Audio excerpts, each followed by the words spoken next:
அல்லாஹ்வுடைய மகத்தான கிருபையினால் இங்கு ஏற்பாடு செய்யப்பட்டிருக்கின்ற இந்த நிகழ்ச்சியிலே மரணம் தரும் படிப்பினை என்ற தலைப்பு வழங்கப்பட்டிருக்கின்றது.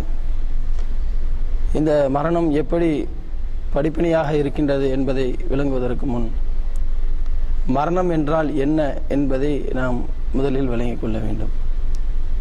இந்த உலகத்தில் வாழக்கூடிய மனிதர்களுக்கு மத்தியிலே ஒவ்வொரு மனிதர்களை நாம் எடுத்துக்கொண்டாலும் ஏதாவது ஒரு விஷயத்தில் கருத்து வேறுபாடு கொண்ட மனிதனாகத்தான் இருக்கின்றான்.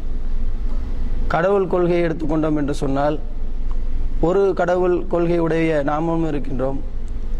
கடவுளே இல்லை என்று சொல்லக்கூடிய நாத்தியவாதிகளும் இருக்கின்றார்கள். பல கடவுள் கொள்கை உடையவர்களும் இருக்கின்றார்கள். இப்படி மனிதர்களுக்கு மத்தியிலே கடவுள் கொள்கை விஷயத்தில் வேறுபாடு, இன்னும் கொள்கை சித்தாந்தங்களுக்கு மத்தியிலே வேறுபாடு. இப்படி மனிதர்களை நாம் பொதுவாக எடுத்துக்கொண்டோம் என்று சொன்னால் பல்வேறுபட்ட கருத்து வேறுபாடு கொண்ட மனிதனாகத்தான் மனிதனுடைய வாழ்க்கையை நாம் பார்க்க முடிகின்றது. இப்படிப்பட்ட இந்த மனிதனுடைய வாழ்க்கையில் எல்லா மனிதர்களும் ஒரே ஒரு விஷயத்தில் ஒற்றை கருத்தில் இருக்கிறார்கள் என்று சொன்னால் இந்த மரணம் என்ற ஒரு விஷயத்தில் தான். உலகத்தில் மனிதனாக பிறந்தோம் என்று சொன்னால் என்றாவது ஒரு நாள் கண்டிப்பாக மரணம் அடைந்தே தீர்வோம் என்ற விஷயத்தில் எந்த மனிதனுக்கு மத்தியிலுமே கருத்து வேறுபாடே கிடையாது. அப்போ மரணத்தை ஒவ்வொருவருமே அறிந்து வைத்திருக்கின்றோம், ஆனால் அது மறந்துவிட்டோம். அந்த மரணம் என்பதை நாம் அடைந்தே தீர்வோம் என்ற விஷயத்தில் மனிதர்கள் மறதியாக இருப்பதன் காரணத்தினால்தான் இது போன்று அவ்வப்போது மரணத்தை பற்றியான தலைப்பு நம் மத்தியில் பேச வேண்டிய ஒரு நிலை ஏற்படுகின்றது. அப்போ மரணத்தை பற்றி அல்லாஹ் சுப்ஹானஹு வ தஆலா சூரா ஜும்மா என்ற அத்தியாயத்தில் 8வது வசனத்திலே சொல்லி காட்டுகின்றான். குல் இன்னல் மௌத்தல்லதி தஃபிர்ரூன மின்ஹும் ஃபஇன்னஹும் முலாக்கிக்கும். மரணத்தை பற்றி அல்லாஹ் சுப்ஹானஹு வ தஆலா அந்த மரணத்தை பற்றி சொல்லக்கூடிய நேரத்தில் மரணம் என்றால் என்னவென்று தெரியுமா? எதை விட்டு மனிதன் பின்வாங்கி தன்னை காப்பாற்றிக் கொள்ள ஓடுகின்றானோ அதற்கு பேர் தான் மரணம். ஆனால் மரணம் என்ன செய்யும் தெரியுமா? ஃபஇன்னஹு முலாக்கிக்கும். அந்த மரணம் மனிதனை கண்டிப்பாக அடைந்தே தீரும். எந்த ஒரு மனிதனும் மரணத்திலிருந்து தப்பித்துக் கொள்ளவே முடியாது என்பதாக அல்லாஹ் என்ன செய்கிறான்? இந்த வசனத்தின் மூலமாக நமக்கு சொல்லித் தருகின்றார். அவன் மரணத்தை பற்றி அல்லாஹ் சுப்ஹானஹு வ தஆலா எப்படி சொல்லி காட்டுகிறான் என்று சொன்னால், மரணத்தை கண்டால் மனிதன் பயந்து விரண்டு ஓடுவான். இன்னைக்கு பார்க்குறோமா இல்லையா? ஒவ்வொரு விதமான நோய்கள் புதிதாக எத்தனை விதமான நோய்கள் இன்னைக்கு என்ன செய்யுது? கண்டுபிடித்து கொண்டே இருக்கின்றார்கள். மனிதனுடைய உடல்ல அது போன்ற நோய்கள் இருப்பதாக சொல்லிக் கொண்டிருக்கிறார்கள். இது போன்ற சந்தர்ப்பத்தில் ஒரு சாதாரண ஒரு காய்ச்சல் ஏற்பட்டதுன்னு சொன்னா 1 வாரம் பார்க்குறான், 2 வாரம் பார்க்குறான். இதுக்கு மேலும் நமக்கு ஏதாவது ஆய்விடக்கூடாது என்பதற்காக வேண்டி அவனால் எந்த அளவிற்கு முடியுமோ அந்த அளவிற்கு என்ன செய்யறான்? மருத்துவம் செய்வதற்கு மனிதன் முனைவதை பார்க்கின்றோம். இது போன்ற மருத்துவத்திற்காக மனிதன் அந்த காரியங்களில் ஈடுபடுவதற்குரிய காரணம் என்ன? தன்னை காப்பாற்றிக் கொள்ள வேண்டும், நான் மரணம் அடைந்து விடக்கூடாது என்பதற்காகத்தான். அப்போ ஒவ்வொரு மனிதனும் மரணத்தை பற்றி அல்லாஹ் சுப்ஹானஹு வ தஆலா சொன்னது போன்று குல் இன்னல் மௌத்தல்லதி தஃபிர்ரூன மின்ஹும், எதை விட்டு நீங்கள் விரண்டு ஓடுகின்றீர்களோ அதற்கு பேர் தான் மரணம். ஃபஇன்னஹு முலாக்கிக்கும், அந்த மரணம் உங்களை கண்டிப்பாக அடைந்தே தீரும் என்பதாக அல்லாஹ் சொல்லி காட்டுகின்றார். அப்போ மரணத்தை பார்த்து மரணம் வந்துவிடக்கூடாது என்பதற்காக வேண்டி எவ்வளவு முன்னேற்பாடுகள் செய்தாலும் அப்படிப்பட்ட அந்த மரணம் உங்களை அடைந்தே தீரும். எந்த நேரத்தில் உங்களுடைய ரூஹு தொண்டைக்குழியை அடைய வேண்டுமோ அந்த நேரத்தில் உங்களுடைய ரூஹு அந்த தொண்டைக்குழியை அடைந்தே தீரும் என்பதாக அல்லாஹ் என்ன செய்கிறான்? இந்த வசனத்தில் சொல்லி காட்டுகின்றான். அப்போ இந்த மரணத்தை பற்றி அல்லாஹ் சுப்ஹானஹு வ தஆலா எப்படி சொல்றான்? மரணத்தை பார்த்தால் மனிதன் விரண்டு ஓடுவான். ஆனால் அப்படிப்பட்ட அந்த மரணம் மனிதனை கண்டிப்பாக சந்தித்தே தீரும். எந்த ஒரு மனிதனும் இந்த மரணத்திலிருந்து தப்பித்து விட முடியாது என்பதை அல்லாஹ் என்ன செய்கிறான்? இந்த வசனத்திலே சொல்லி காட்டுகின்றான். அதே மாதிரி இன்னும் பல இடங்கள் அல்லாஹ் சொல்லி காட்டுகின்றான். குல்லு நஃப்ஸின் ஸாயிகத்துல் மௌத், ஒவ்வொரு ஆத்மாவும் மரணத்தை சந்தித்தே தீரும். அதில் எந்த ஒரு ஆத்மாவுக்கும் விதிவிலக்கு கிடையாது. உலகத்தில் பிறந்த அனைத்து உயிரினங்களும், மனிதனாக இருந்தாலும் சரி, ஜின்களாக இருந்தாலும் சரி, இன்னும் அனைத்து ஜீவராசிகளும் என்றாவது ஒரு நாள் மரணத்தை அடைந்தே தீரும் என்பதாக அல்லாஹ் என்ன செய்கிறான்? தன்னுடைய திருமறையை சொல்லி காட்டுகின்றான். இப்படிப்பட்ட இந்த மரணம் எப்படியெல்லாம் மனிதனை அடையும் என்று சொன்னால், ஐனமா தக்கூனு யுத்ரிஹுக்குமுல் மௌத், நீங்கள் எங்கே சென்று பதுங்கிக் கொண்டாலும் வலோ குன்தும் பி ஃபுரூஜு முஸையதா, இந்த மரணம் தன்னை அடைந்து விடக்கூடாது என்பதற்காக வேண்டி ஒரு இரும்பினால் கட்டப்பட்ட ஒரு பாதுகாப்பான நீங்கள் ஒரு கோட்டை கொத்தளத்தில் போய் தங்கிக் கொண்டாலும் இந்த மரணம் உங்களை சந்தித்தே தீரும் என்பதாக அல்லாஹ் என்ன செய்கிறான்? தன்னுடைய திருமறையை சொல்லி காட்டுகின்றார். அப்ப இந்த மரணத்தை சம்பவித்து விடக்கூடாது என்பதற்காக, மரணம் தன்னை அடைந்து விடக்கூடாது என்பதற்காக மனிதன் எவ்வளவு பாதுகாப்பாக இருந்தாலும் சரி, ஒரு இரும்பினால் ஒரு மிகப்பெரிய ஒரு கோட்டையில போய் இருந்து கொண்டு எனக்கு மரணம் வந்துவிடக்கூடாது என்று இருந்தாலும் சரி, அந்த மரணம் அவனை அடைந்தே தீரும். அந்த மரணத்திலிருந்து அவன் தப்பித்துக் கொள்ளவே முடியாது என்பதாக அல்லாஹ் என்ன செய்கிறான்? இந்த வசனங்கள்ல இருந்து சொல்லி காட்டுகின்றான். அப்ப மரணத்தை பற்றி அல்லாஹ் சொல்லும்போது மரணம் என்று சொன்னால் அதை பார்த்தா மனிதன் விரண்டு ஓடுவான், அந்த மரணம் அந்த மனிதனை கண்டிப்பாக அடைந்தே தீரும் என்று சொல்லி அல்லாஹ் இது போன்று பல இடங்கள்ல சொல்லி காட்டுறான். எந்த அளவிற்கு நீங்கள் பாதுகாப்பாக இருந்தாலும் அந்த மரணம் உங்களை அடைந்தே தீரும் என்பதை பற்றியும் அல்லாஹ் என்ன செய்றான், திருமறை குர்ஆனில் சொல்வதை நாம் பார்க்கிறோம். அப்ப இப்படிப்பட்ட இந்த மரணம், இதுல இருந்து நாம் கிடைக்கக்கூடிய படிப்பினை என்ன, அதுதான் நாம் இன்னைக்கு விளங்க வேண்டும். இந்த மரணத்தை அல்லாஹ் சுப்ஹானஹு வ தஆலா எப்படியெல்லாம் வைக்கின்றான். திடீர்னு பார்த்தோம் என்று சொன்னால் சிறு குழந்தைகள் இறப்பதை நம் கண் முன்னாடி காட்டுறான். திடீர் என்று பார்த்தோம் சொன்னால் வயதானவர்கள் இறப்பதை நம் கண் முன்னாடி காட்டுறான். சில நேரங்களில் நாமளே ஆச்சரியப்படக்கூடிய அளவிற்கு இவருக்கு மரணம் ஆவதற்கு ஏதாவது தகுதி இருக்குதா, அந்த வயது உடையவராக இருக்கின்றார்கள் என்று சொன்னால் அல்ப ஆயுசுல போயிட்டார் என்று சொல்லக்கூடியதை பார்க்கிறோமே. இது போன்று மரணத்தை பற்றி அல்லாஹ் அதுக்கென்று சொல்லி ஒரு வயது வரம்பை நிர்ணயிக்காமல் எந்த சந்தர்ப்பத்திலும் அந்த மரணத்தை அல்லாஹ் என்ன செய்யறான், சம்பவித்து காணித்து அதன் மூலமாக நமக்கு பல படிப்பினைகளை தருகின்றான். இந்த உலக வாழ்க்கை நாம் பார்க்கிறோம். இந்த ஒரு மனிதனுடைய பிறப்பை பற்றி எடுத்துக்கொண்டோம் என்று சொன்னால் ஒரே வயதுடையவனாக எல்லாரும் பிறக்கிறாங்க. அந்த பிறக்கக்கூடிய விஷயத்தில் ரெண்டே விஷயம் தான். ஒன்று, அவன் சுகப்பிரசவமாக பிறக்கிறான், இல்லை என்று சொன்னால் என்ன செய்யறான், ஆபரேஷன் பண்ணி சிசேரியன் வடிவமாக பிறக்கிறான்.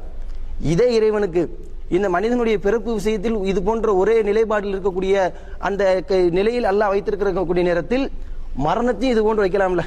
ஒரே நேரத்தில் படுத்திருக்கக்கூடிய நிலையில் தான் மௌத்தாகணும், இல்லை என்று சொன்னால் நிற்கக்கூடிய நிலையில் தான் மௌத்தாகணும் என்று சொல்லி ஒரே விதமான நிலையை வைக்காமல் அல்லாஹ் இந்த மரணத்தில் மட்டும் பல்வேறு விதமான படித்தரங்களை வைக்கிறான். எப்படியெல்லாம் மரணம் ஏற்படுகின்றது, நம்மளை ஆச்சரியத்தில் ஆழ்த்தக்கூடிய அளவிற்கு. திடீர்னு பார்த்தோம் என்று சொன்னால் பேசிக்கிட்டு இருக்கக்கூடிய மனிதரை மௌத்தாடுறத பார்க்கிறோம். திடீர்னு பார்த்தோம்னு சொன்னா நிறைய சகோதரர்களை நாம கேள்விப்படுறோம். நம்மளுடைய சொந்த பந்தங்கள்ல கூட நடந்த சம்பவங்கள், கழிவறைக்கு போறாங்க, அந்த கழிவறையிலிருந்து திரும்பி வர முடியாத ஒரு சூழ்நிலை, அந்த கழிவறையிலே மௌத்தாகிறத பார்க்கிறோம். சில நேரங்களில் பார்த்தோம்னு சொன்னா ஆக்சிடென்ட்ல மௌத்தாறாங்க, சில நேரங்களில் பார்த்தோன்னா இப்படி எடுத்தோம் என்று சொன்னால் இந்த மரணத்தை பற்றி ஒவ்வொருவரும் தங்களுடைய வாழ்வில் நாம் அனுபவித்திருப்போம். பல்வேறு விதமான மரணத்தை எல்லாம் என்ன செய்யறான், நம் கண் முன்னாடி காட்டுறான். எத்தனையோ விதமான மரணத்தை நம் கண் முன்னாடி எல்லாம் காட்டுவதற்குரிய காரணம் என்ன, அந்த மரணத்தை ஒரே விதமாக வைக்காமல் அந்த மரணத்தில் இது போன்ற பல படித்தரங்களை வைத்து இது எல்லாம் நம் கண் முன்னாடி இறைவன் காட்டக்கூடியதற்குரிய காரணம், இந்த மரணத்தை நாம் நினைவு கூற வேண்டும் என்பதற்காக. இந்த மரணத்தை மனிதன் மறந்து விடக்கூடாது. மரணம் என்பது ஒவ்வொரு மனிதனும் அடைந்தே தீரும் என்பதை ஒவ்வொரு மனிதனும் விளங்கிக் கொள்ள வேண்டும் என்பதற்காகத்தான் அல்லாஹ் என்ன செய்யறான், மரணத்தில் இது போன்று பல படித்தரங்களை வைத்து அந்த மரணத்தின் மூலமாக நல்ல பல படிப்பினைகளை நமக்கு தருகின்றான். இப்படிப்பட்ட இந்த மரணம் எந்த சந்தர்ப்பத்திலும் உங்களை ஏற்படும், எந்த சந்தர்ப்பத்தில் வேண்டாலும் நீங்கள் அந்த மரணத்தை சந்திக்கலாம் என்பதை உணர்த்துவதற்காகத்தான் அல்லாஹ் என்ன செய்யறான், இது போன்ற மரணங்களை நம் கண் முன்னாடி காட்டுறான். அப்போ இந்த உலகத்தில் வாழக்கூடிய மனிதர்களுக்கு மத்தியில யாரெல்லாம் மரணித்து விடுவார்கள் என்று நினைக்கிறோமோ, ஒரு வயதான நிலையில போய் நல்ல நோய்வாய்ப்பட்டவங்களா இருக்கிறாங்க. இந்த வெளிநாட்டில் உள்ள பல சகோதரர்கள் கூட என்ன செஞ்சிருக்கலாம், அனுபவித்த ஒரு விஷயமா கூட இருக்கும். ஊர்ல இருந்து போன் வரும், பாப்பாவுக்கு உடம்பு சரியில்லை, ரொம்ப சீரியஸா இருக்கு அப்படின்னு சொல்லி இங்க இருந்து என்ன செய்வாரு, 15 நாள் எமர்ஜென்சில ஊருக்கு போவாரு. அங்க போய் பார்த்தா 15 நாள் வரைக்கும் என்ன செய்யும், ரூஹ் இழுத்துக்கிட்டே போகும். கடைசியில் பார்த்தா ஒன்றும் பிரச்சனை இல்லை, நீங்க போங்கன்னு சொல்லி திரும்ப டிக்கெட் போட்டு இங்க வந்ததுக்கு பிறகு திரும்ப என்ன செய்யப்படும், அங்க அந்த மௌத்து நடந்ததை நம்ம பார்க்க முடியும். அப்போ இதுல இருந்து அல்லாஹ் என்னத்தை உணர்த்துகிறான் என்று சொன்னால், மரணம் என்பது அல்லாஹ்வுடைய கையில் இருக்கின்றது. யாரை எப்போது மரணிக்க செய்ய வேண்டும் என்பதை பற்றி அல்லாஹ் தன்னுடைய கரத்தில் வைத்திருக்கிறான் என்பதை தான் இதன் மூலமாக உணர்த்துகின்றான். சமீபத்தில் இதுக்கு ஒரு உதாரணத்தை சொல்வதாக இருந்தால், சமீபத்தில் ஒரு 2-3 ஆண்டுகளுக்கு முன்னாடி கல்கத்தா என்று சொல்லக்கூடிய ஒரு இடத்துல ஒரு மிகப்பெரிய ஹாஸ்பிட்டல்ல ஒரு தீ விபத்து ஏற்படுது. இந்த தீ விபத்து ஏற்படக்கூடிய நேரத்தில் கேரளாவை சேர்ந்த 2 செவிலியர்கள் என்ன செய்றாங்க, அங்கு உள்ள மக்களை பாதுகாக்க வேண்டும் என்பதற்காக வேண்டி அவசரமா என்ன செய்றாங்க, அங்கு உள்ள மக்களை எல்லாம் வெளியே கொண்டு வந்து விடுறாங்க.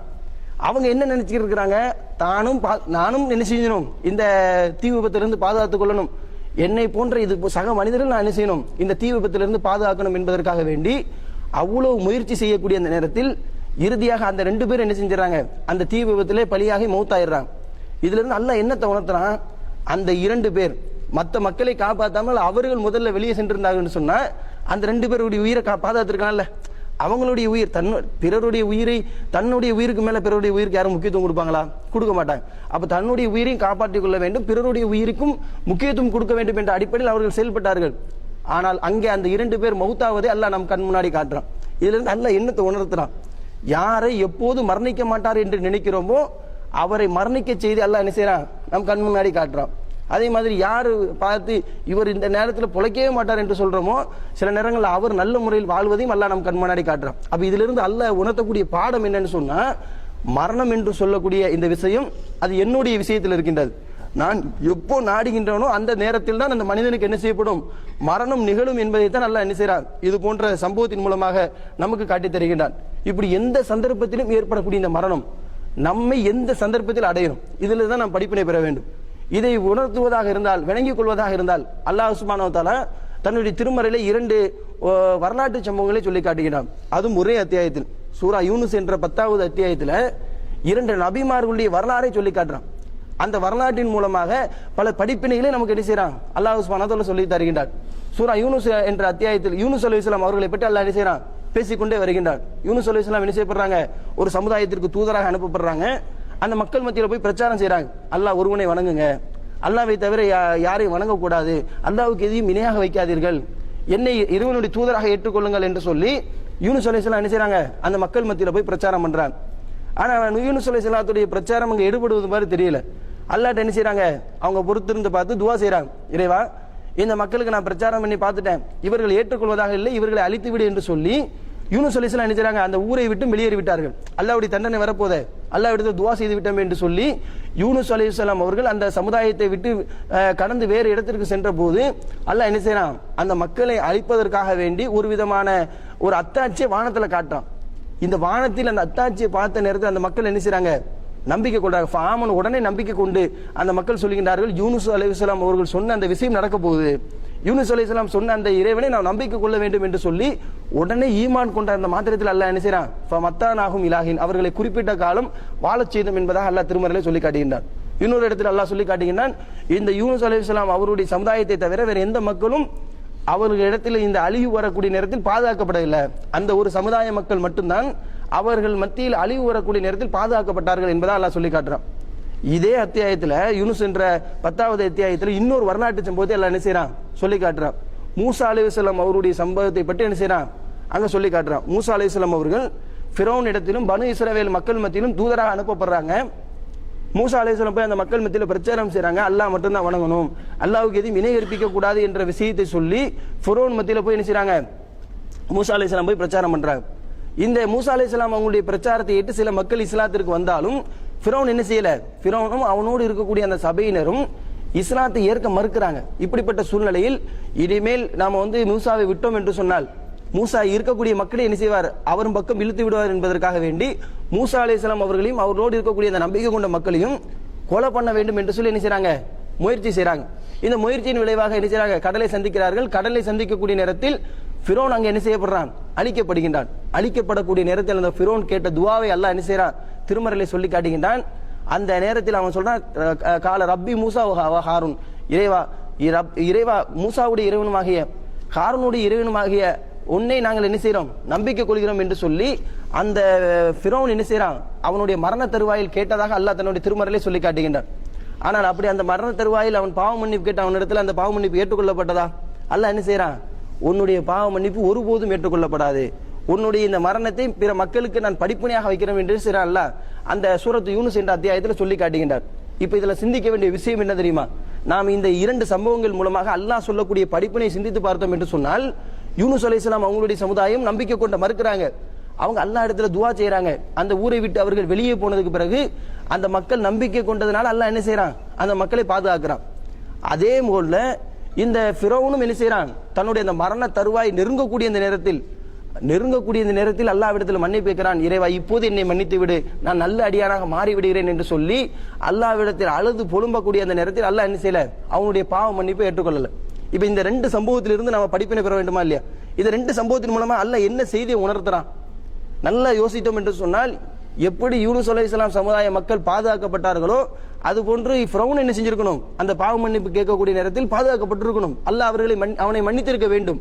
ஆனால் மன்னிக்க மாட்டேன், உன்னை இந்த உலக மக்களுக்கு ஒரு படிப்பினையாக வைக்கிறேன் என்று சொல்லி அல்லாஹ் சொல்வதிலிருந்து இதில் அல்லாஹ் மிகப்பெரிய ஒரு படிப்பினை நமக்கு தருகிறான். என்ன படிப்பினை தெரியுமா, யூனுஸ் அலைஹிஸ்ஸலாம் சமுதாயத்தை பொறுத்தளவுல அவங்க மத்தியில யூனுஸ் அலைஹிஸ்ஸலாம் போய் பிரச்சாரம் பண்றாங்க.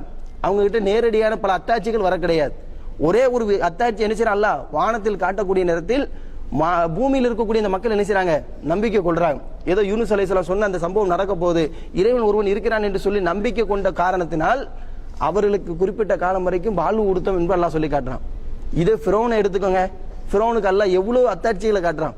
மூசா அலைஹிஸ்ஸலாம் அவர்களுக்கு பல்வேறு விதமான அற்புதங்களை காட்டி எந்த அளவிற்கு அந்த கைத்தடி அவர்கள் போட்டார்கள் என்று சொன்னால் பாம்பாக மாறக்கூடிய இந்த காட்சியை பார்க்கிறோம்.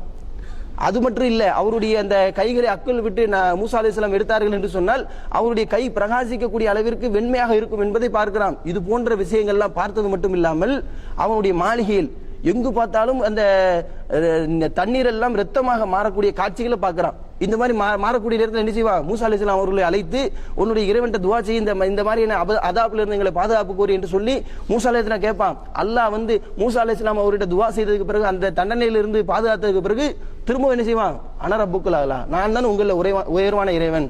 இது போன்ற பேன்களை அல்லாஹ் கொட்டி வைத்தான், தவளைகளை அங்கே கொட்டச் செய்தான். இது போன்ற காட்சிகள் அத்தாட்சிகளை காட்டியும் அந்த அத்தாட்சிகள் அனைத்தையும் பார்த்தும் என்ன செய்யல, நம்பிக்கை கொள்ளல.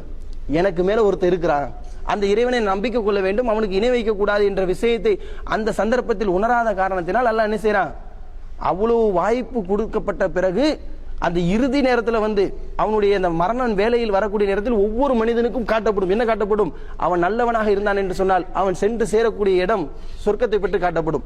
இதே அவன் பாவியாக இருந்தான் என்று சொன்னால் அவன் நரகத்தில் அனுபவிக்கக்கூடிய அந்த தண்டனைகளை காட்டப்படும் என்று நபி ஸல்லல்லாஹு அலைஹி வஸல்லம் சொன்னார்களே. இப்படிப்பட்ட அந்த காட்சியை நேரடியாக பார்க்கும்போது என்ன செய்யறான், அந்த நேரத்தில் நம்பிக்கை கொண்டுதான் ஆக வேண்டும். அந்த நேரத்தில் வேற எந்த ஒரு சாக்கு போக்கும் சொல்ல முடியாது. அல்லாஹ் தன்னுடைய திருமறையை சொல்லி காட்டுகிறான். மரணத்தை பற்றி சொல்லும் போது, மரணம் வரக்கூடிய நேரத்தில் மனிதன் புலம்பக்கூடியதை பற்றி அல்லாஹ் தன்னுடைய திருமறையை சொல்லும் போது பல இடங்கள் என்ன செய்யறான், சொல்லி காட்டுகின்றான். ஒரு இடத்துல அல்லாஹ் சொல்லி காட்டுகிறான், ஹத்தா இதாஜ அஹதகுமுல் மௌத்த கால ரப்பியூர் ஜீவனி, இறைவா அந்த மரணம் வரக்கூடிய நேரத்தில் மனிதன் இறைவன் இடத்துல கேட்பானாம், இறைவா என்ன கொஞ்சம் என்ன செஞ்சிரு, திருப்பி அனுப்பு. எதுக்காக கேட்கிறான், ல அல்லி அமலு சாலிகன் ஃபீமா தரக்ட், இறைவா என்ன நீ இப்போ விட்டேன்னு சொன்னா நான் எந்த அமலிலெல்லாம் குறை வைத்திருக்கிறேனோ அந்த நல்ல காரியங்கள் எல்லாம் உடனே போய் செய்து வந்து விடுவேன் என்று சொல்லி என்ன செய்வானாம், அந்த மனிதன் இறைவனிடத்தில் வாய்ப்பு கேட்பானாம். கல்லா அவ்வாறு இல்லை, இன்னஹா கலிமத்தின் ஹுவ காயிலுகா, இது வந்து நீ சொல்லக்கூடிய வெறும் வாய் வார்த்தை, அந்த பயத்தினால் வரக்கூடியது. அந்த மரணம் வரக்கூடிய நேரத்தில் மரண பயத்தில் அந்த சொர்க்கமா நரகமா என்று காட்டப்படுமே, அந்த காட்டப்பட்ட பிறகு நீவன் உளறுவதனால் எந்த பயனும் இல்லை என்பதாக அல்லாஹ் என்ன செய்யறான், சொல்லி காட்டுகின்றான். அந்த குறிப்பிட்ட காலம் வரைக்கும் நீங்கள் என்ன செய்யப்படுவீர்கள், திரை வாழ்க்கையில் வைக்கப்படுவீர்கள் என்று சொல்லி அல்லாஹ் என்ன செய்யறான், இந்த வசனத்தில் சொல்லி காட்டுகின்றான். இன்னொரு இடத்துல அல்லாஹ் சொல்லி காட்டுகிறான், சூரத்து முனாஃபிகுன் என்ற அத்தியாயத்திலே அந்த மரணம் வரக்கூடிய நேரத்தில் மனிதன் சொல்வானாம், ரப்பி லௌலா அஹர்தனி இலா அஜலின் கரீம், இறைவா ஒரு குறிப்பிட்ட கொஞ்ச நேரம் என்ன விட்டுரு, கொஞ்ச நேரம் நீ அவகாசம் அளித்தேன் என்று சொன்னால் நான் போய் என்ன செய்யறேன், நான் தான தர்மங்கள்லாம் செய்து விட்டு நல்லடியானா வந்து விடுவேன் என்று சொல்லி என்ன செய்வானா, மனிதன் இறைவன் இடத்துல கெஞ்சுவானா. அப்ப அந்த மரணம் வரக்கூடிய நேரத்தில் அந்த மரண பயத்துல அந்த அவனுக்கு காட்டக்கூடிய சொர்க்கமும் நரகம் காட்டப்படுதே, நல்லவனாக இருந்தால் சொர்க்கம், தீவனாக இருந்தால் என்று சொன்னால் நரகம் காட்டப்படுமே. இந்த பயத்தில் உளறுவதனால் எந்த பலனும் இல்லை என்பதாக அல்லாஹ் தன்னுடைய திருமறையிலே சொல்லி காட்டுகின்றான். அப்போ இது போன்றுதான் ஃபிரௌன் என்ன செய்யறான், அந்த மரண வேலையில போய் புலம்புறான், இறைவா நான் இப்போ உன்னை நம்பிக்கை கொண்டேன், என்னை மன்னித்து விடு என்று சொல்லி அல்லாஹ்விடத்தில் கேட்கக்கூடிய நேரத்தில் அல்லாஹ் அவனுடைய பாவ மன்னிப்பை ஏற்றுக்கொள்ளவில்லை. உன்னுடைய இந்த மரணம் பிற மக்களுக்கு படிப்பினை என்பதாக அல்லாஹ் என்ன செய்யறான், அந்த வசனத்திலே சொல்லி முடிக்கிறான். அப்ப இதிலிருந்து நாம் விளங்கக்கூடிய படிப்பினை என்னன்னு சொன்னா, இது போன்ற அத்தாட்சிகளை அல்லாஹ் நம் கண் முன்னாடி பல விஷயங்களை காட்டுறான். பல மக்களுக்கு ஏற்படக்கூடிய மரணங்களை காட்டி இது போன்ற மரணம் உனக்கும் சம்பவிக்கும் என்பதற்காகத்தான் அல்லாஹ் என்ன செய்யறான், பல விதமான மரணங்களை நம் கண் முன்னாடி காட்டுறான். எது போன்ற மரணங்கள், எந்த அளவிற்கு ஒரு மரணங்கள், சில மரணங்களை அதை நினைத்து கூட பார்க்க முடியாது. சில மரணங்களை நம் கண் முன்னாடி பார்க்கிறோம். ரோட்டில் நம்ம கூட போய்கிட்டு இருக்கும் போது ஒரு ஆக்சிடென்ட் பார்த்தா தலை பிளந்து என்ன செய்யறாங்க, மௌத்தாரதை காட்டுறான். இது போன்று பல மரணங்கள். இப்படி எல்லாம் அல்லாஹ் மரணத்தை நாம் கண் முன்னாடி காட்டுவதற்குரிய காரணம், இது போன்ற மரணங்கள் உனக்கு வருவதற்கு முன்னால் நீ படிப்பினை பெற்றுக்கொள்ள வேண்டும் என்பதற்காக. அப்ப இப்படி எந்த சந்தர்ப்பத்திலும் ஏற்படக்கூடிய இந்த மரணத்தை எதிர்கொள்ள தயாரான நிலையில் நாம் இருக்கிறோமா? அது அல்லாஹ் திருமறை கேட்கிறான். எந்த அளவுக்கு கேட்கிறான் என்று சொன்னால், யா அய்யுஹல்லதீன ஆமனு, நம்பிக்கை கொண்டவர்களே அல்லாஹ்வை இத்தகுல்லா, அல்லாஹ்வை அஞ்சு கொள்ளுங்கள், வல் தன்லுர் நஃப்சுன் கத்தமத் லிகத் வத்தகுல்லா, உங்களுக்கு மறுமை நாளில் நீங்கள் எந்த விஷயத்தை சேகரித்துக் கொண்டோம் என்பதை பற்றி, மறுமைக்காக தாம் ஒவ்வொருவரும் என்ன வினையை சேகரித்துக் கொண்டோம் என்பதை நீங்கள் என்ன செய்யுங்க, சிந்தித்து பார்த்துக் கொள்ளுங்கள் என்பதை அல்லாஹ் சொல்லி காட்டுறான். அப்போ இப்படி பிறருடைய மரணத்தை பார்க்கக்கூடிய நேரத்தில், பிறருக்கு ஏற்படக்கூடிய இந்த மரணத்தை சந்திக்கக்கூடிய இந்த நேரத்தில் நாம் எப்படி என்ன படிப்பினை பெற வேண்டும்? இந்த மரணம், இந்த நொடியில் அல்லாஹ் என்ன செய்யல, எனக்கு இந்த மரணத்தை தராமல் பாதுகாத்தான் என்று சொன்னால், எந்த நேரத்திலும் என்னை அடையக்கூடிய இந்த மரணம் இந்த நேரத்தில் அடைந்திருந்தது என்று சொன்னால், இறைவனை சந்திப்பதற்காக நான் என்னத்தை தயார்படுத்தி வைத்திருக்கிறேன். இது என்னைக்காவது நாம் யோசிக்கிறோமா? பிறருடைய மரணத்தை பார்க்கக்கூடிய நேரத்தில் பயம் வருகின்றது, நாமும் மரணிக்க போகிறோம் என்ற பயம் வருகின்றது. ஒவ்வொரு முஸ்லீம் எதுக்கு பயப்படணும்? மரணத்திற்காக பயப்படக்கூடாது. மரணத்திற்கு பின்னாடி உள்ள அந்த வாழ்க்கைக்காகத்தான் பயப்பட வேண்டும். அல்லாஹ்வின் தூதர் ஸல்லல்லாஹு அலைஹி வஸல்லம் அவர்கள் சொல்லி காட்டுகின்றார்கள், ஒரு மனிதன் இந்த உலகத்தில் வாழ்ந்து அவன் நல்லவனாக மரணிக்கிறான் என்று சொன்னால் அந்த ரூஹை கைப்பற்றுவதிலிருந்து அது அல்லாஹ்விடத்திலே சொர்க்கம் செல்லக்கூடிய வரைக்கும் அல்லாஹ் அதுக்கு என்ன செஞ்சிடறான்? பொறுப்பேற்றுக் கொள்கின்றான். அதே மாதிரி ஒரு மனிதன் பாவியாக வாழ்ந்து பாவியாக மரணிக்கிறான் என்று சொன்னால் அந்த ரூஹு பிரிக்கப்படுவதிலிருந்து நாளை மறுமையில நரகம் செல்வது வரைக்கும் அல்லாஹ் அவனுக்கு ஒரு இழிவடைந்த நிலையை கொடுக்கிறான் என்பதான் நபி ஸல்லல்லாஹு சொல்லி காட்டுறான். ஒரு சந்தர்ப்பத்தில் நபிகள் நாயகம் ஸல்லல்லாஹு அலைஹி வஸல்லம் அவர்கள் ஒரு அன்சாரி தோழருடைய ஜனாசாவை அடக்கம் செய்துவிட்டு என்ன செய்றாங்க? சஹாபாக்கள் மத்தியில இப்படி கூட்டமாக அமர்ந்திருக்கிறாங்க. அமர்ந்திருக்கக்கூடிய நேரத்தில் அந்த மக்கள் மத்தியில் நபி ஸல்லல்லாஹு அலைஹி வஸல்லம் அவங்க வந்து என்ன செய்றாங்க? சில எச்சரிக்கைகளை செய்றாங்க. அந்த சஹாபாக்களை பார்த்து சொல்றாங்க, இஸ்தஊது பில்லாஹி மின் அதாபில் கபர். தோழர்களே, இந்த கபருடைய வேதனையிலிருந்து நீங்கள் அல்லாஹ்விடத்தில் பாதுகாப்பு கேடுங்க. நபி ஸல்லல்லாஹு அலைஹி வஸல்லம் சொல்றாங்க, அந்த சஹாபாக்களை பார்த்து சொல்றாங்க, அல்லாஹ்விடத்தில் நீங்கள் இந்த கபருடைய வேதனையிலிருந்து பாதுகாப்பு பெறுங்கள் என்று சொல்லிவிட்டு சில சம்பவங்களை சொல்றாங்க. ஒரு மனிதனுடைய ரூஹ் பிரிக்கப்படக்கூடிய நேரத்தில் எப்படியெல்லாம் நிலைகள் இருக்கும் என்பதை பற்றி நபிகள் நாயகம் ஸல்லல்லாஹு அலைஹி வஸல்லம் அவர்கள் விளக்கமாக சொல்றாங்க. ஒரு மனிதன் அவன் நல்லவனாக வாழ்ந்தான் என்று சொன்னால் அவனுடைய ரூஹு கைப்பற்றக்கூடிய நேரத்தில் அவனிடத்தில் வானத்திலிருந்து மலக்குமார்கள் வருவார்கள். அந்த மலக்குல் மௌத் என்ன செய்வாங்க? ஒரு மிகப்பெரிய கூட்டமாக வருவார்கள். எப்படி இருப்பார்கள்? நல்லவர்களுடைய ரூஹை கைப்பற்றக்கூடிய அந்த மலக்கு அப்படியே சூரியனை போன்று என்ன செய்யுமா? அவங்களுடைய முகம் பிரகாசமாக இருக்குமா. அந்த மனிதனுடைய ரூஹை கைப்பற்றக்கூடிய அந்த மலக்குல் மௌத் மட்டும் என்ன செய்வாங்க? அந்த மனிதனுக்கு பக்கத்தில் வந்து அவனுடைய தலைக்கு பக்கத்தில் வந்து என்ன செய்வாங்க? அவனை நோக்கி ஒரு பார்வையை செலுத்துவார்கள். எப்போது இந்த பார்வையை அந்த மனிதனை நோக்கி அந்த மலக்குல் மௌத் செலுத்தி விட்டாரோ அவனுக்கும் இந்த உலகத்திற்கும் உள்ள வாழ்க்கை என்ன செய்து அதோடு முடிந்து விட்டது என்பதை நபி ஸல்லல்லாஹு அலைஹி வஸல்லம் சொல்லிவிட்டு தொடர்ச்சியாக சில சம்பவங்களை சொல்லி காட்டுகின்றார்கள். அந்த மலக்குல் மௌத் வந்து அந்த மனிதனிடத்தில் கேட்பார்களாம், யா அய்யுத்துஹன் நப்சின் தய்யிபா, பரிசுத்தமான ஆத்மாவின் உயிரே, உஹ்ரிஜினி, வெளியே வந்து விடு என்று சொல்லி என்ன செய்யப்படும்? அந்த ரூஹ் அந்த மனிதருக்கு சொல்லப்படுமா? சொல்லப்படக்கூடிய நேரத்தில் அந்த ரூஹ் என்ன செய்யப்படும்? மிக இலகுவான முறையில் எடுக்கப்படும். அதுக்கு நபி ஸல்லல்லாஹு அலைஹி வஸல்லம் ஒரு உதாரணத்தை சொல்லி காட்டுகின்றார்கள். ஒரு தோல் பாத்திரம் இருக்கின்றது. அந்த தோல் பாத்திரத்திலே அதனுடைய அடிப்பகுதியிலே ஒரு துவாரம் இருக்குது என்று சொன்னால் அந்த தோல் பாத்திரத்தின் வழியாக அந்த தண்ணீர் எவ்வளவு இலகுவாக வருமோ இது போன்று ஒரு நல்ல அடியாருடைய ரூஹ் என்ன செய்யப்படும்? மிக இலகுவான முறையில் பறிக்கப்படும். பறிக்கப்பட்டு மின் அக்ஃபானில் ஜன்னா, சொர்க்கத்திலிருந்து கொண்டு வரப்பட்ட ஒரு கஃபன் அடியில் அவனுடைய ரூஹ் வைக்கப்பட்டு அல்லாஹ்விடத்தில் கொண்டு செல்லப்படும். அந்த வானத்திற்கு கொண்டு செல்லப்படும். வானத்திற்கு கொண்டு செல்லக்கூடிய அந்த நேரத்தில் அந்த வானவர்கள் கேட்பார்கள், யார் வந்திருக்கிறார்? ஃபுலான் இப்னு ஃபுலான், இன்னாருடைய மகனான இன்னார் வந்திருக்கிறார். இந்த உலகத்தில் அவனுக்குன்னு ஒரு அழகான பேர் வைக்கப்பட்டிருக்குமே, இந்த அடியார் வந்திருக்கிறான் என்று என்ன செய்யப்படுமா? அந்த வானத்தில் சொல்லப்படுமா? அந்த வானத்து காவலாளிகள் என்ன செய்யப்படுவார்கள்? இவருடைய வருகை நல்ல வருகையாக இருக்கட்டும் என்று சொல்லி அவருக்காக வேண்டி முதல் வானம் திறக்கப்படும். இரண்டாவது வானத்திற்கு போகும்போது அங்குடைய வானவர்கள் என்ன செய்வாங்க? யார் வந்திருக்கிறார்? அதே கேள்வி திரும்பவும் பதில் சொல்லப்பட்டு இப்படியாக ஏழாவது வானத்திற்கு கொண்டு செல்லப்படக்கூடிய நேரத்தில் அல்லாஹ்விடமிருந்து அவனுக்கு தீர்ப்பு வருமாம். இந்த அடியானுடைய ஏட்டை இல்லீன் என்ற நன்மை செய்யக்கூடிய ஒரு அடியாருடைய பட்டியலில் பதிவு செய்துவிட்டு இவனுடைய ரூஹை உலகத்துக்கு திருப்பி அனுப்பிவிடுங்கள் என்று சொல்லப்படுமா. உலகம் என்று சொன்னா இங்க வந்து பேயா சுத்திட்டு இருப்பாங்கன்னு அர்த்தம் கிடையாது. நபிகள் நாயகம் ஸல்லல்லாஹு அலைஹி சொல்லி காட்டுறாங்க, ஆலமுல் ஃபர்சக், ஃபர்சக் என்று சொல்லக்கூடிய அந்த திரை வாழ்க்கையில் என்ன செய்யப்படுவான்? அந்த மனிதன் பாதுகாக்கப்படுகின்றான், அந்த மன்னரை வாழ்க்கையில் இருக்கிறான் என்பதாக நபி ஸல்லல்லாஹு சொல்லி காட்டுறாங்க. இப்படியாக நல்லவருடைய ரூஹ் என்ன செய்யப்படும்? திருப்பி அனுப்பி வைக்கப்பட்ட பிறகு அந்த கபரில் வைக்கப்பட்டதுக்கு பிறகு அந்த மனிதனிடத்தில் வந்து மலக்குள் அந்த இரண்டு மலக்குமார்கள் வருவார்கள். அந்த மலக்குள் வந்து என்ன செய்வாங்க? அவனிடத்துல சில கேள்விகளை கேட்பார்கள். என்ன கேள்வி கேட்பாங்க? மன் ரப்புக்க, உன்னுடைய இறைவன் யார்? மன் தீனுக்க, மன் ரசூலிக்க, உன்னுடைய மார்க்கம் என்ன? உன்னிடத்தில் தூதராக அனுப்பப்பட்டவர் யார் என்று சொல்லி என்ன செய்யப்படும்? அந்த மனிதனிடத்தில் கேட்கப்படும். அந்த மனிதனிடத்தில் கேட்கக்கூடிய நேரத்தில் நல்ல மனிதனா இருந்தானே, அல்லாஹ்வை அஞ்சி இந்த உலகத்தில் வாழ்ந்தானே, அந்த மனிதன் சொல்வானாம், என்னுடைய இறைவன் அல்லாஹ். அல்லாஹ் மட்டும் வணங்கினான்ல, அல்லாஹ்வுக்கு எதையும் இணை இருப்பிக்காம இருந்தானே, இப்படிப்பட்ட இந்த நல்ல அடியார்கள் சொல்வார்கள், மன் ரப்புக்க என்று கேட்கக்கூடிய நேரத்தில் என்னுடைய இறைவன் அல்லாஹ் என்று சொல்வார்கள். அதே மாதிரி உன்னுடைய மார்க்கம் என்ன? இஸ்லாம். இஸ்லாத்தை அது சொன்ன அடிப்படையில் வாழ்ந்தவன் இஸ்லாம் என்று சொல்லுவான். உன்னிடத்தில் தூதராக அனுப்பப்பட்டவர் யார்? என்னிடத்தில் தூதராக அனுப்பப்பட்டது முஹம்மது நபி ஸல்லல்லாஹு அலைஹி வஸல்லம். முஹம்மது நபி ஸல்லல்லாஹு அலைஹி வஸல்லம் அவங்களுடைய வாழ்க்கையை அப்படியே பின்பற்றியவன் எப்படி படுவான்? அவர்களை பற்றி சொல்லுவான். அப்ப இதெல்லாம் சொல்லப்பட்டதுக்கு அப்புறம் அந்த மனிதத்தில் சொல்லப்படுமா? இதெல்லாம் நீ எப்படிப்பா தெரிஞ்சுக்கிட்ட? இவ்வளவு கேள்விக்கு மிக அழகான முறையில் பதில் சொல்றேன், எப்படி தெரிஞ்சுக்கிட்டாய் என்று சொல்லும் போது இந்த உலக வாழ்க்கையில் குரானை படித்து இந்த குரானுக்கு செயல் வடிவம் கொடுக்கிறோமே, அதனுடைய அந்த பிரதிபலன் அங்க கிடைக்கும். எப்படி கிடைக்குமா? அந்த மனிதன் சொல்வானாம், நான் வந்து குரானை படித்தேன், அதை சிந்தித்தேன், அதன்படி என்னுடைய வாழ்க்கையை அமைத்துக் கொண்டேன். அப்ப இந்த உலக வாழ்க்கையில் நாம் குரானை படித்து அதை சிந்தித்து அது காட்ட முறைப்படி நம்மளுடைய வாழ்க்கை அமைத்துக் கொண்டோம் என்று சொன்னால் நாளை மறுமையிலே அந்த மரணித்த பிறகு மண்ணறையில் வைக்கக்கூடிய நேரத்தை கூட எல்லாம் என்ன செய்யறான்? இதன் மூலமாக கண்ணியப்படுத்துகின்றான். அப்ப இப்படியெல்லாம் சொல்லப்பட்ட பிறகு அந்த மனிதனிடத்தில் சொல்லப்படுமாம், நீங்க வந்து அந்த மனிதனுக்கு எடுத்துக்காட்டப்படும். என்ன எடுத்துக்காட்டப்படும்? அவர் சொர்க்கத்தில் சந்திக்க இருக்கக்கூடிய அந்த சொர்க்கத்துடைய அந்த வாசல்கள் திறக்கப்படக்கூடிய நேரத்தில் அங்கிருந்து அவருக்கு அந்த குளுமையான காத்தும் அங்க இருக்கக்கூடிய அந்த அந்த மிஸ்குடைய அந்த வாசனைகள் எல்லாம் சுமக்கக்கூடிய அந்த வாசனையை அவர் உணரக்கூடிய நேரத்தில் அந்த மனிதர் இடத்தில் ஒரு மனிதர் அனுப்பப்படுவார். அந்த மனிதர் வந்து அந்த ரூஹ் இடத்தில் வரக்கூடிய நேரத்தில் அந்த ரூஹிட்ட சொல்லப்படுமாம், நீங்க யார்? அந்த ரூஹ் கேட்பார், நீங்க யாரு? நல்ல அழகான முகமா இருக்கிறீங்க, நீங்க யார் என்று கேட்கக்கூடிய நேரத்தில் அந்த மலக்குல் மௌத் அந்த மனிதரிடத்தில் இந்த ரூஹ் இடத்தில் அந்த மனிதர் சொல்லுவாராம். எப்படி சொல்லுவாராம்? மனித உருவத்தில் அல்லாஹ் என்ன செய்யறான்? சுப செய்தி சொல்வதற்காக வேண்டி இப்படி ஒரு காரியத்தை செய்கின்றான்.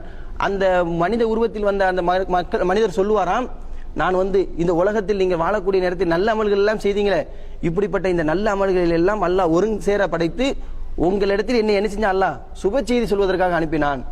நீங்க வந்து சொர்க்கத்தை பெற்றுக்கொள்வீர்கள் என்று சுப செய்தி சொல்வதற்காக அல்லாஹ் உங்களிடத்தில் என்னை அனுப்பினான் என்று சொல்லக்கூடிய நேரத்தில் அந்த மனிதன் சொல்வானாம், என்னை வந்து என்ன செய்யுங்க, விட்டு விடுங்கள், என்னுடைய குடும்பத்தார் இடத்தில் நான் போய் சொல்லிவிட்டு வந்திருக்கிறேன், அவர்களெல்லாம் என்னை பிரிந்து அழுது கொண்டிருக்கிறார்கள் என்று சொல்லக்கூடிய நேரத்தில் நமக்கு நாமத்தில் அரசு நீங்கள் புதுமாப்பிளை மாதிரி தூங்குங்க என்று சொல்லி என்ன செய்யப்படுமா? இப்படி நல்லடியார்களாக இருந்தால் தூங்க வைக்கப்படுவார்கள் என்பதாக நபிகள் நாயகம் ஸல்லல்லாஹு அலைஹி வஸல்லம் அவர்கள் சொல்லி காட்டுகின்றார்கள். இதே ஒரு பாவியாக இருப்பானா என்று சொன்னால் நபிகள் நாயகம் ஸல்லல்லாஹு அலைஹி வஸல்லம் சொல்றாங்க, எந்த சந்தர்ப்பத்திலும் இப்படிப்பட்ட ஒரு நிலை நமக்கு வந்துவிடவே கூடாது. இதே பாவியாக இருப்பான் என்று சொன்னால் அவனுடைய ரூஹை கைப்பற்றுவதற்காக மலக்குல் மௌத் எரிசுவாங்க, அப்படி பெரும் கூட்டமாக வருவார்கள். அவர்கள் எப்படி இருப்பார்கள் என்று சொன்னால், நீங்க பார்க்கக்கூடிய இருட்டு கண்ணங்கரையர் இருக்குமே, இது போன்ற ஒரு விகாரமான தோட்டத்தில் இடைசப்படுவார்கள். அவர்கள் வருவார்கள். அந்த மனிதனுடைய ரூஹை கைப்பற்றக்கூடிய அந்த மலக்குல் மௌத் மற்றும் அந்த மனிதன் பக்கத்தில் வந்து இருந்துகிட்டு சொல்வாராம், யா ஐயத்துகன் நப்சின் ஹபீசா, கேடுகட்ட ஆத்மாவின் உயிரே நீ வெளியே வா என்று சொல்லப்படுவான். அந்த உயிர் அவனுடைய அந்த உடலை விட்டு பிரிவதற்கு சிரமப்படும். அந்த மரணம் வரக்கூடிய நேரத்தில் அவனுக்கு காட்டப்படக்கூடிய அந்த காட்சிகளை பார்க்கக்கூடிய நேரத்தில் அந்த ரூஹ் அந்த உடலை விட்டு வெளியே வருவதற்கு சிரமப்படும். எந்த அளவிற்கு சிரமப்படும் என்று சொன்னால் அல்லாஹ் தன்னுடைய திருமறையை சொல்லி காட்டுகின்றான், எளிரிபூன உஜுவகும் அதுபாரகும், அவருடைய ரூஹை கைப்பற்றக்கூடிய நேரத்தில் மலக்குமார்கள் எப்படி அடிப்பார்கள்? அவனுடைய முதுகிலும் முகங்களிலும் ஓங்கி அடித்துதான் என்ன செய்யப்படுவார்கள்? அவனுடைய ரூஹை கைப்பற்றுவார்கள்.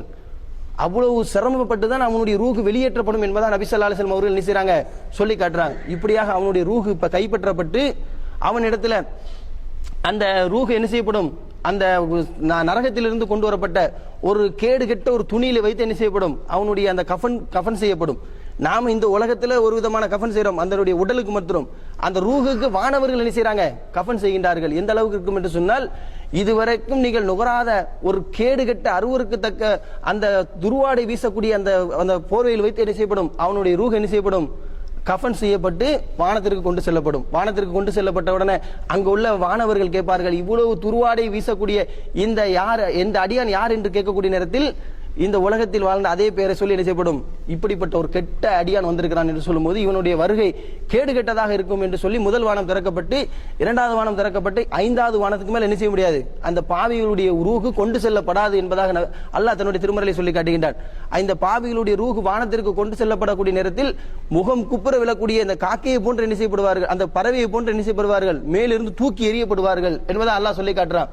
அதே மாதிரி அந்த ரூஹ் ஐந்தாவது வானத்திற்கு செல்லப்படக்கூடிய நேரத்தில் அங்கு என்ன செய்யப்படும்? அல்லாஹ்விடத்திலிருந்து உத்தரவுப்படும், இவனுடைய பெயரை சிஜ்ஜீன் என்று சொல்லக்கூடிய பாவிகளுடைய ஏட்டில் பதிவு செய்துவிட்டு இவனுடைய ரூஹை உலகத்திற்கு திருப்பி அனுப்பிவிடுங்கள் என்று செய்யப்படும், சொல்லப்படும். அவனுடைய ரூஹ் அந்த கபூர் வைத்த பிறகு அவனிடத்தில் அதே 2 மலக்குமார்கள் வருவார்கள். அந்த மலக்குமார்கள் வந்து கேட்பார்கள், மண் ரப்புக்க, மண் தீனுக்க, மண் ரசூலிக்க, உன்னுடைய ரப்பு யாரு? இந்த உலக வாழ்க்கையில் அல்லாஹ் ஒருவனை மட்டும் வணங்கினவன் என்ன செய்வான்? அல்லாஹ்னு சொல்லுவான். அல்லாஹ்வை விட்டு விட்டு அவுலியாவை வணங்கினவன் பல கடவுளை வணங்கணும்னு என்ன செய்வான்? அந்த இடத்துல என்ன சொல்ல முடியும்? இந்த உலக வாழ்க்கையை நாம் எதை செயலாக வைத்தோமோ அதுதான் அங்க பிரதிபலிக்கும். நாம சில இன்னைக்கு என்ன செய்யறாங்கன்னு சொன்னா, மௌத்தானதுக்கு பிறகு கபூர்ல போய் நின்றுட்டு அங்க வந்து கேட்பாங்க, இந்த தல்கின்னு சொல்லி ஓதுறாங்களா இல்லையா? அங்க வந்து மலக்குல் மௌத் வந்து கேட்பாரு, கேட்கும் போது ரப்பு யாருன்னு கேட்பாரு, அல்லான்னு சொல்லிரு, தவறி கூட வேற யாரையும் சொல்லிடாத, அவுலியாவை சொல்லிடாத, மொய்தீனை சொல்லிடாத என்று சொல்லி என்ன செய்யறாங்க? அந்த நேரத்தில் சொல்வதை பார்க்கிறோம். ஆனால் நபிகள் நாயகம் ஸல்லல்லாஹு அலைஹி வஸல்லம் எச்சரிக்கை செய்கின்றார்கள், ஒரு மனிதன் கபூர் வைக்கக்கூடிய அந்த நேரத்தில் அவனிடத்தில் கேட்கப்படக்கூடிய கேள்வி, முதல் கேள்வி என்ன? உன்னுடைய ரப்பு யார்? அந்த ரப்பு யார் என்று கேட்கக்கூடிய நேரத்தில் அல்லாஹ் ஒருவனை மட்டுமே வணங்கிய அந்த நல்லடியான் என்ன செய்வான்? என்னுடைய ரப்பு இறைவன் என்று சொல்லுவான். பல கடவுள்களையும் பல மனிதர்களையும் கடவுளாக வணங்கியவன் என்ன செய்வான்? லாதிரி, எனக்கு தெரியாது, இந்த வார்த்தையை தவிர அவன் வேற எதுவும் இருக்காது. அடுத்து அவன்கிட்ட கேட்கப்படும், உன்னுடைய தூதர் யாரு? முகமதுன்னு சொன்னாங்க, அவரை பத்தி கேட்டேன், எனக்கு எதுவும் தெரியாது. லா அதிரி எனக்கு தெரியாது, உன்னுடைய மார்க்கம் என்ன எனக்கு தெரியாது. ஏன்னா இஸ்லாத்தை விட்டு பல விஷயத்தை பின்பற்றான. இஸ்லாத்துல இருந்து கொண்டு இன்னைக்கு இஸ்லாத்துடைய கொள்கையை குழி தோண்டி புதைக்கக்கூடிய விஷயங்கள் எல்லாம் இன்னைக்கு என்ன செய்றாங்க, இந்த மார்க்கத்தில் இருந்து கொண்டே செய்கிறார்கள். இது போன்றவர்களுக்கெல்லாம் அங்க எந்த ஒரு பதிலும் என்ன செய்யாது, லா அதிரி என்று சொல்வதை தவிர வேறு எந்த ஒரு பதிலும் கிடைக்காது. இப்படியாக அந்த மனிதன் பதில் சொல்ல தயங்கக்கூடிய இந்த நேரத்தில் இறைவன் இடத்திலிருந்து அவனுக்கு என்ன செய்யப்படும், தண்டனைகள் கொடுக்கப்படும். எப்படி தண்டனை கொடுக்கப்படும் என்று சொன்னால், இரும்பு சம்பட்டிகளால் அவனுடைய முகங்களிலும் அவனுக்கு அடிக்கப்படும். அடிக்கப்படக்கூடிய நேரத்தில் அந்த சப்தத்தை இந்த உலகத்தில் இருக்கக்கூடிய மனிதனையும் ஜின்னனத்தையும் தவிர மற்ற அனைவரும் செவி உருவார்கள். மனிதனும் ஜின்னினமும் இந்த சத்தத்தை செவி உருவார்கள் என்று சொன்னால் அப்படியே மயங்கி விழுந்துருவார்கள். அந்த அளவுக்கு என்ன செய்யப்படும், அந்த கபூரிலே அவனுக்கு வேதனை செய்யப்படுகின்றது என்பதாக நபிகள் நாயகம் ஸல்லல்லாஹு அலைஹி வஸல்லம் அவர்கள் சொல்லி காட்டுகின்றார்கள். இப்படியாக வேதனை செய்யப்பட்டு கொண்டிருக்கக்கூடிய நேரத்தில் அவனிடத்தில் ஒரு அருவருக்கு தகு தோற்றத்தில் ஒரு மனிதன் அறுப்பப்படுவார்கள்.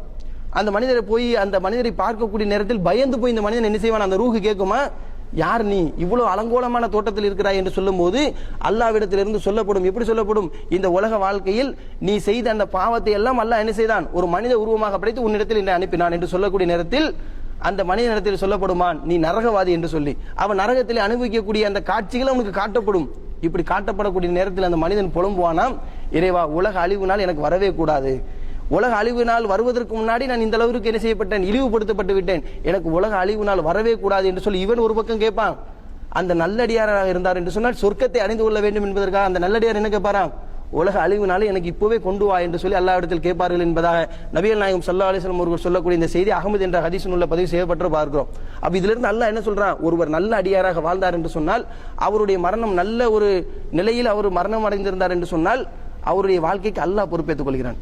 அல்லாஹ் பொறுப்பேற்று என்ன செய்யறான், அந்த ரூஹு கைப்பற்றுவதிலிருந்து அது சொர்க்கம் செல்வதற்கு வரைக்கும் அல்லாஹ் பொறுப்பேற்றுக் கொள்கிறான். அப்போ பல மரணங்களை இன்னைக்கு நம்முடைய கண் முன்னாடி பார்க்கிறோம். இப்படிப்பட்ட இந்த மரணங்களை பார்க்கக்கூடிய நேரத்தில் எந்த ஒரு சந்தர்ப்பத்திலும் ஒரு மரணத்திற்கலாம்ல, இந்த மரணத்தை அல்லாஹ் கண் முன்னாடி காட்டுறான, பல மரணங்களை பார்க்கிறோமே. இது போன்ற அந்த மரணங்களை பார்க்கக்கூடிய நாம் எப்படி உணரணும், எந்த சந்தர்ப்பத்தில் வேண்டாலும் மரணம் நம்மை சந்திக்கலாம். நாம் சாப்பிட்டு கொண்டிருக்கக்கூடிய நேரத்தில் ஏற்படலாம், தொழுது கொண்டிருக்கக்கூடிய நேரத்தில் ஏற்படலாம், குர்ஆன் வாசித்துக் கொண்டிருக்கக்கூடிய நேரத்தில் ஏற்படலாம். இது நன்மையான காரியம். இது அல்லாமல் பாவமான காரியம், சினிமா பாடங்களை பார்த்து கொண்டிருக்கக்கூடிய நேரத்தில் கூட நம்மளுடைய மரணம் ஏற்படலாம். சினிமா பாட்டுகளை கேட்டுக் கொண்டிருக்கக்கூடிய நேரத்தில் கூட நம்மளுடைய மரணம் வரலாம். அப்போ இப்படிப்பட்ட இந்த மரணத்தின் மூலமாக அல்லாஹ் தரக்கூடிய படிப்பினை எந்த சந்தர்ப்பத்திலும் நம்மை மரணம் அடைந்து விடும். எந்த சந்தர்ப்பத்திலும் அடையக்கூடிய இந்த மரணம் நம்மை நல்ல நிலையில் அடைய வேண்டும். இதுதான் இந்த மரணத்திலிருந்து நாம் படிப்பினையாக எடுத்துக்கொள்ள வேண்டும். எல்லா சந்தர்ப்பத்திலும் ஏற்படக்கூடிய இந்த மரணத்தை எந்த நேரத்திலும் தயார் கொள்ளக்கூடிய நிலையில் இருக்கக்கூடிய நாம் நம்முடைய மரணத்திற்காக நாம் எதை தயாரிப்படுத்திக் கொண்டோம், இந்த நொடி பொழுது நம்முடைய மரணம் வந்து விட்டது என்று சொன்னால் இதை தாண்டி உள்ள மறுமை வாழ்க்கைக்காக நம்முடைய வாழ்க்கையில் எதை தயாரிப்படுத்திக் கொண்டோம் என்பதை நம்மை நாமே சுய பரிசோதனை செய்து கொள்ள வேண்டும். அதே மாதிரி நபிகள் நாயகம் ஸல்லல்லாஹு அலைஹி வஸல்லம் அவர்கள் சொல்லி காட்டுகின்றார்கள், ஒரு மனிதன் இந்த உலகத்தில் வாழும் போது நல்ல காரியங்களை செய்துட்டு இருக்கிறான், நல்ல காரியங்களை செய்துட்டு இருக்கான். எப்படிப்பட்ட காரியம், அவனுக்கும் சொர்க்கத்திற்கும் ஒரு ஜான் இடைவெளி தான் இருக்கு. இது போன்ற நல்ல காரியங்களை செய்துட்டு இருப்பான். இறுதியில் பார்த்தோம் என்று சொன்னால் நரகத்துக்குரிய ஒரு காரியத்தை செய்து நரகத்தில் போய் விழுந்து விடுவான். ஒரு மனிதன் பாவமான காரியத்தை செய்து கொண்டிருக்கிறான். எப்படிப்பட்ட பாவத்தை செய்கிறான், அவனுக்கும் நரகத்திற்கும் ஒரு ஜான் இடைவெளி தான் இருக்கும். இப்படிப்பட்ட இந்த நிலையில் இறுதியில் என்ன செய்வானாம், ஒரு நல்ல காரியத்தை செய்து அதன் மூலமா அவனை செஞ்சிருவான், சொர்க்கத்தின் பக்கம் விழுந்து விடுவான் என்பதான் நபி ஸல்லல்லாஹு அலைஹி வஸல்லம் சொல்றான். அப்ப இந்த உலக வாழ்க்கையில் நாம் எத்தனை நல்ல காரியங்களும் செய்யறோம், பாவத்தையும் செய்கின்றோம். எந்த காரியத்தில் ஈடுபட்டுக்கிட்டு இருக்கக்கூடிய நேரத்தில் நம்முடைய மரணம் வருகின்றதோ அதுதான் நம்முடைய மறுமை வாழ்க்கையை தீர்மானிக்கும். அல்லாஹ் அதனாலதான் சொல்லி காட்டுகின்றான், நீங்கள் அல்லாஹ்வை அஞ்சிக் கொள்ளுங்கள், அல்லாஹ்வை அஞ்ச வேண்டிய முறைப்படி அஞ்சிக் கொள்ளுங்கள், வலா தமூத்துன்னா இல்லா வ அன்தும் முஸ்லிமூன், நீங்கள் முஸ்லிமாக அன்றி மரணிக்க கூடாது. அல்லாஹ் யாரை பார்த்து சொல்றான், யா அய்யுஹல்லதீன ஆமனூ என்று சொல்றான், நம்பிக்கை கொண்ட விசுவாசிகள் என்று கூப்பிட்டு சொல்றான். திருமறை குர்ஆனுடைய பல்வேறு வசனங்களை நாம் எடுத்துக்கொண்டோம் என்று சொன்னால் யா அய்யுஹன்னாஸ் அல்லாஹ் சொல்லுவான். மனித சமுதாயத்தை மொத்தமாக அழைத்து என்ன செய்வாங்க, அல்லாஹ் சொல்லி காட்டுவான் சில விஷயங்களை. ஆனால் இந்த மரணத்தை பற்றி சொல்லும் போது மற்றும் ஒட்டுமொத்த மனித சமுதாயத்தை அல்லாஹ் அழைத்து சொல்லியிருக்கலாம்ல, யா அய்யுஹன்னாஸ்னா மொத்தத்தில் எல்லாரும் வந்துருவார். அல்லாஹ்வை மட்டும் வணங்குவோர் வந்துருவார், அல்லாஹ்வை இல்லைன்னு சொல்லுவோர் வந்துருவார், அல்லாஹ்வை தவிர்த்து பல கடவுளை வணங்குவோர் எல்லாரும் என்ன செஞ்சிருவாங்க, யா அய்யுஹன்னாஸ் என்று சொல்ல ஒட்டுமொத்த மனித சமுதாயத்துக்குள்ள வந்துருவாங்க. இவர்களை அழைத்து தான் அல்லாஹ் என்ன செஞ்சிருக்கணும், அல்லாஹ்வை வணங்காம இருக்கிற அல்லாஹ்வை வணங்கிய நிலையில மௌத்தாப்போன்னு சொல்லணும். ஆனா அல்லாஹ் என்ன செய்யறான், யா அய்யுஹல்லதீன ஆமனூ, யார் நம்பிக்கை கொண்டு அல்லாஹ்வை மட்டும் வணங்குகிறோமோ இப்படிப்பட்ட நம்பிக்கை கொண்ட விசுவாசிகளை அழைத்து அல்லாஹ் என்ன சொல்றான், ஹக்கத்து ஹாத்திகி, அல்லாஹ்வை அஞ்ச வேண்டிய முறைப்படி அஞ்சுங்கள், வலா தமூத்துன்ன இல்லா வ அன்தும் முஸ்லிமூன், நீங்கள் முஸ்லீமாக அன்றி மரணிக்க கூடாது. அல்லாஹ் சொல்லக்கூடிய விஷயம் என்னன்னு சொன்னா, நீங்கள் இப்போ நம்பிக்கை கொண்டுட்டீங்க, அல்லாஹ்வை நம்பிக்கை கொண்டிருந்தீர்கள் என்றாலும் கூட அந்த மரணம் வரக்கூடிய நேரத்திலும் அல்லாஹ்வை நம்பிக்கைப்பட்டு அல்லாஹ்வுக்கு கட்டுப்பட்டவனாக மரணிக்கணும். வலா தமுத்துன்ன இல்லா வான்து முஸ்லிம், அல்லாஹ்வுக்கு கட்டுப்பட்ட நிலையில் அன்றி மரணித்து விடாதீர்கள் என்று அல்லாஹ் சொல்லக்கூடிய காரணம், அந்த மரணம் வரக்கூடிய நேரத்தில் நாம் என்ன செஞ்சிடக்கூடாது, அல்லாஹ்வுடைய அந்த கட்டுப்பாடு இல்லாத ஒரு சூழ்நிலை ஆகிவிடக்கூடாது. நபி அவர்கள் இந்த ஹதீஸின் மூலமா விளக்குனார்களே, சொர்க்கத்துக்குரிய காரியத்தை செஞ்சுக்கிட்டு இருந்து அந்த இறுதி அந்த நேரத்தில் ஒரு நரகத்துக்குரிய காரியத்தை செய்து நரகத்துக்கு போய்விடுவான். சில பாவியான அடியான் தீமையக்கூடிய காரியங்களா செய்துவிட்டு அந்த இறுதி நேரத்தில் ஒரு நல்ல காரியத்தை செய்து என்ன செஞ்சிருவான், சொர்க்கத்துக்கு போய்விடுவான் என்பதை நபி ஸல்லல்லாஹு அலைஹி சொல்லி காட்டுறாங்க. அப்ப இந்த ஹதீஸிலிருந்தும் இந்த வசனத்திலிருந்தும் அல்லாஹ் நமக்கு சொல்லக்கூடிய படிப்பினை எல்லா சந்தர்ப்பத்திலும் முஸ்லீமாக வாழ வேண்டும் என்பதுதான்.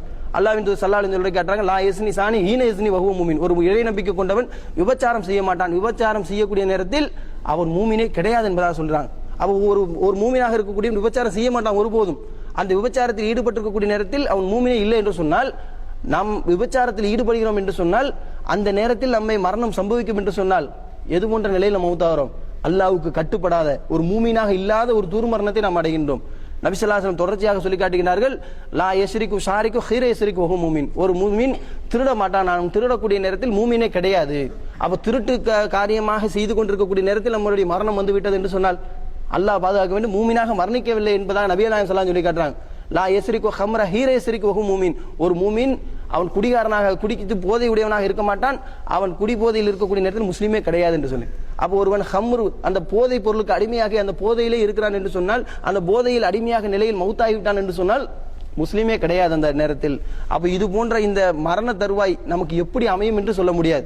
எல்லா சந்தர்ப்பத்திலும் அல்லாஹ்வுக்கு கட்டுப்பட்டவர்களாக, அல்லாஹ்வை பயந்து, அல்லாஹ் சொல்லக்கூடிய இந்த அடிப்படையில் நம்முடைய வாழ்க்கையை அமைத்து அல்லாஹ்வுக்கு கட்டுப்பட்ட நிலையில் மரணிக்கக்கூடிய பாக்கியத்தை வல்ல ரஹ்மான் உங்களுக்கும் எனக்கும் ஆக்கி அருள் புரிவானாக. வாஹிர் தாவனா அல்ஹம்துலில்லாஹி ரப்பில் ஆலமீன். அஸ்ஸலாமு அலைக்கும்.